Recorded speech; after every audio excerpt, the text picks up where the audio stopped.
പ്രിയമുള്ളവര്, നമ്മളെ സംബന്ധിച്ചിടത്തോളം ഇവിടെ നമ്മളെ നേതാക്കൾ ചൂണ്ടിക്കാണിച്ചതുപോലെ ക്ഷമയുടെ നെല്ലിപ്പലക കണ്ടതിന് ശേഷമാണ് ഈ 256-ാം ദിവസം നമ്മൾ ഈ ക്ലിഫ് ഹൗസിന്റെ മുന്നിലേക്ക് വന്നിരിക്കുന്നത്. ഇവിടെ നമ്മളുടെ സർക്കാർ നമ്മളോട് ഏത് രീതിയിലൊക്കെയാണ് പെരുമാറുന്നത് എന്നുള്ളത് നമ്മൾ ഇവിടെ വന്നപ്പോൾ ഇന്ന് കണ്ടു. എത്രയോ നാളുകളായിട്ട് നമ്മൾ അനുഭവിക്കാത്ത പ്രശ്നങ്ങളില്ല. നാണമില്ല ഇവർക്ക്. തൊഴിലാളികളുടെ പേര് പറഞ്ഞു എന്തെങ്കിലും 10 പൈസ ഉപകാരം ഈ നാട്ടിലെ സാധാരണ ജനങ്ങൾക്ക് ചെയ്തിട്ടായിരുന്നെങ്കിൽ നമുക്ക് പറയാമായിരുന്നു.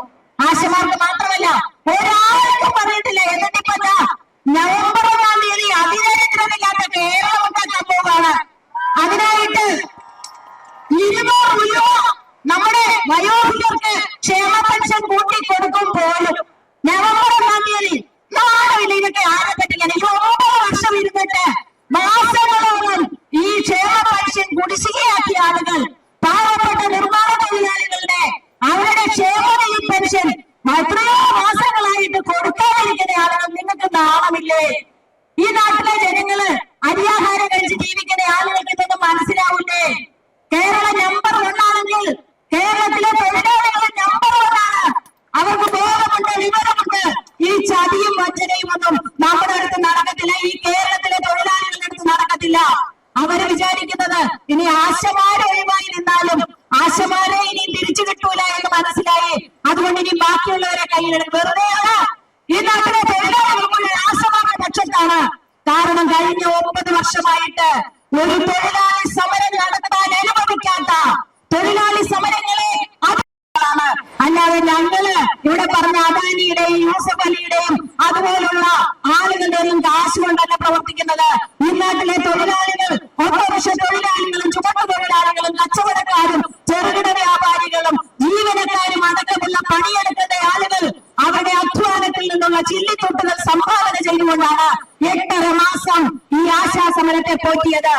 അവരത് ചെയ്തത് എന്തിനാണെന്നറിയാമോ?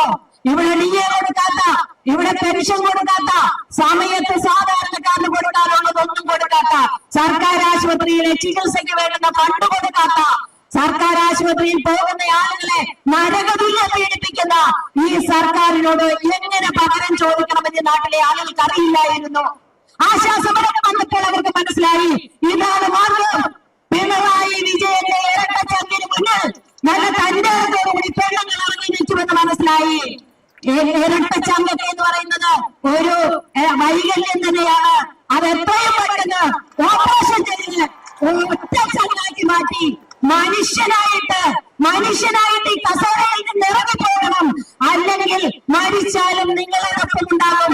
ഈ ആശമാരുടെ, ഈ നാട്ടിലെ സാധാരണ ജനങ്ങളുടെ വെറുപ്പ് അതേ ഞങ്ങൾക്ക് പറയാനുള്ളൂ. എന്തായാലും ഞങ്ങളോട് ചെയ്യാനുള്ളതിന്റെ, ആശമാരോട് ചെയ്യാനുള്ളതിന്റെ പരമാവധി ചെയ്തു. ഇനി എന്ത് ചെയ്താലും സഹിക്കുവാൻ തയ്യാറായിട്ടാണ് ഈ ആശമാർ ഇവിടെ വന്നിരിക്കുന്നത്. ഈ ക്ലിഫ് ഹൗസിന് മുന്നിൽ വന്നിരിക്കുന്നത്. അല്പമെങ്കിലും മാന്യത, മനുഷ്യത്വം, മനുഷ്യനാണോ എന്ന് തെളിയിക്കാനുള്ള അവസരമാണിത്. ഇപ്പോഴെങ്കിലും അതിന് തയ്യാറായില്ലെങ്കിൽ പിന്നെ ഞങ്ങൾക്ക് മറ്റു ചില മാർഗങ്ങളും കൂടെ ഉണ്ട്. അതുകൊണ്ട് ഇത് ഞങ്ങളുടെ അവസാനത്തെ ആവശ്യമാണ്. ജനാധിപത്യപരമായ രീതിയിൽ ഞങ്ങൾ സമരം ചെയ്യാവുന്നതിന്റെ പരമാവധി ഞങ്ങൾ ചെയ്തു. ഇനിയും മുതലാളിമാരുടെ ഭാഷ മാത്രമേ മനസ്സിലാവുള്ളൂവെങ്കിൽ, തൊഴിലാളികളുടെ ഭാഷ മനസ്സിലാവില്ലെങ്കിൽ സഖാക്കൾ മേലിലിരിക്കത്തേ ഉള്ളൂ. താഴെ വീടുകളിൽ വരുന്ന സഖാക്കളുണ്ടല്ലോ, ഇറങ്ങാൻ പോവാണ്. ഫെബ്രുവരി മാസം, ജനുവരി മാസം നമ്മുടെയൊക്കെ വീടുകളിലേക്ക് ഈ ആശമാര് പോയി സേവനമനുഷ്ഠിക്കുന്ന വീടുകളിലേക്ക് സഖാക്കന്മാര് വരുന്നുണ്ട്. വരുമ്പം എന്താണ് ഭരണത്തിന്റെ ആ നേട്ടങ്ങളെ കുറിച്ച് നമ്മളെ ബോധവൽക്കരിക്കാനാണ് വരുന്നത്. നല്ലവണ്ണം നമ്മൾ ബോധവൽക്കരിച്ചു വിടും.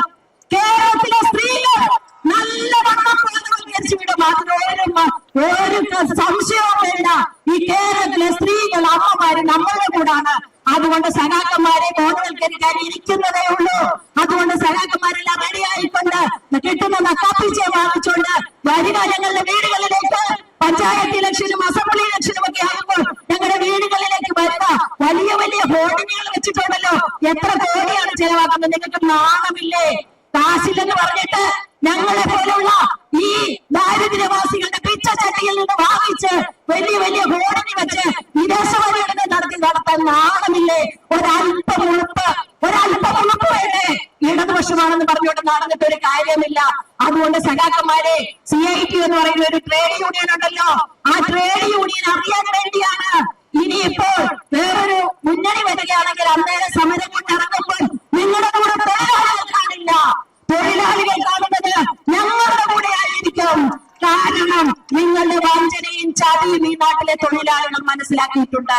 അതുകൊണ്ട് ഇനിയുള്ള കാലം നിങ്ങള് എല്ലായിടത്തും നടക്കുന്ന വലിയ വലിയ പ്രക്ഷോഭങ്ങളെ പിന്തുണയ്ക്കുന്നുണ്ടല്ലോ. എവിടെ പ്രക്ഷോഭണം വന്നാലും നിങ്ങൾ പിന്തുണയ്ക്കുമല്ലോ, കേരളത്തിലൊഴികെ. പക്ഷെ കേരളത്തിലെ പ്രക്ഷോഭണം നിങ്ങൾ കാണാൻ പോകുന്നതേ ഉള്ളൂ. നിങ്ങൾ വിചാരിച്ചത് സമരമൊക്കെ, കാരണം ഞങ്ങൾ ഭരിക്കുമ്പം സമരം ഉണ്ടായില്ലെങ്കിൽ കേരളത്തിലെ സമരങ്ങളൊക്കെ എന്നേക്കുമായിട്ട് മൂട്ടിക്കെട്ടിച്ച് മുതലാളിമാരുമായിട്ട് അണ്ടർസ്റ്റാൻഡിംഗ് ഉണ്ടാക്കി അദാനിക്ക് കൊടുക്കാനുള്ളതെല്ലാം കൊടുത്ത് കിട്ടാനുള്ളതെല്ലാം വാങ്ങിച്ച് സുഖമായിട്ടിരിക്കാവുന്നതാണ്. ഇനിയുള്ള കാലം നിങ്ങൾക്ക് അധികാര കസേരയിൽ അമർന്നിരിക്കാൻ പറ്റില്ല. ജനങ്ങൾക്ക് ബോധമുണ്ടായി, ജനങ്ങൾ സമരം ചെയ്യും. നിങ്ങൾക്കെന്നല്ല എല്ലാ ഭരണവർഗത്തിനോടും ജനങ്ങൾക്ക് ചോദിക്കുവാനുള്ള ശേഷിയുണ്ടെന്ന് ലോകമെമ്പാടും ജനങ്ങൾ തെളിയിച്ചുകൊണ്ടിരിക്കുകയാണ്. പ്രത്യേകിച്ചും സ്ത്രീകളുടെ സമരവീര്യം എന്താണെന്നുള്ളത് ഈ ആശാ സമരത്തിന്റെ 8.5 മാസം കൊണ്ട് ഈ ഇന്ത്യ കണ്ടിട്ടുണ്ട്. ഇന്ത്യയിൽ ഇനി ഇറങ്ങാൻ, ഈ കേരളത്തിൽ ഇനി ഇറങ്ങാൻ ഒരുപാട് തൊഴിലാളി വിഭാഗങ്ങളുണ്ട്, സ്ത്രീകളുണ്ട്. ആ സമരങ്ങൾക്ക് ഞങ്ങൾ നേതൃത്വം കൊടുത്തിരിക്കുക തന്നെ ചെയ്യും. എന്തായാലും നമ്മുടെ ഈ സമരം അത് നമ്മൾ വിജയം കണ്ടേ പിന്നോട്ട് പോകൂ. അതല്ലാതെ നമുക്ക് പിന്നോട്ട് പോകില്ല, നമുക്ക് പോകേണ്ട ആവശ്യകതയില്ല. കാരണം നമ്മുടെ മുന്നിലാണ് ധർമ്മം, നമ്മുടെ മുന്നിലാണ് സത്യം. അതുകൊണ്ട് സത്യത്തോടൊപ്പമേ ഈ കേരളത്തിലെ ജനങ്ങൾ നിൽക്കൂ എന്നുള്ളത് കൊണ്ടാണ് നമ്മുടെ സമരം ഈ 256 ദിവസവും ഈ ആവേശത്തോടു കൂടി ഇവിടെ വന്നത്. നിങ്ങളുടെ വെള്ളം കൊണ്ടൊന്നും ഞങ്ങൾ പിരിഞ്ഞു പോകില്ല എന്ന് മനസ്സിലായില്ലേ? ഇനി നിങ്ങൾക്കുള്ള അടുത്ത ആയുധങ്ങൾ എന്താണെന്ന് വെച്ചാൽ എടുക്കുക, നമുക്ക് കാണാം എന്ന് മാത്രം പറഞ്ഞുകൊണ്ട് ഇത്രയും ദുരിതങ്ങളും കഷ്ടപ്പാടുകളും അനുഭവിച്ച് ഈ 256 ദിവസവും ഇവിടെ വന്നിരിക്കുന്ന പ്രിയപ്പെട്ട ആശമാരെ, കാസർഗോഡ് മുതൽ ഇടുക്കി മുതൽ തിരുവനന്തപുരം വരെയുള്ള എല്ലാ ജില്ലകളുടെയും ഏറ്റവും ദുർഘടം പിടിച്ച മേഖലകളിൽ നിന്നും ഏറ്റവും പ്രതികൂലമായ കാലാവസ്ഥയിൽ ഇവിടെ എത്തിച്ചേർന്ന പ്രിയപ്പെട്ട ആശമാരെ അഭിവാദ്യം ചെയ്തുകൊണ്ട് ഞാൻ നിർത്തുന്നു. നിങ്ങൾക്ക് എന്റെ അഭിവാദനങ്ങൾ.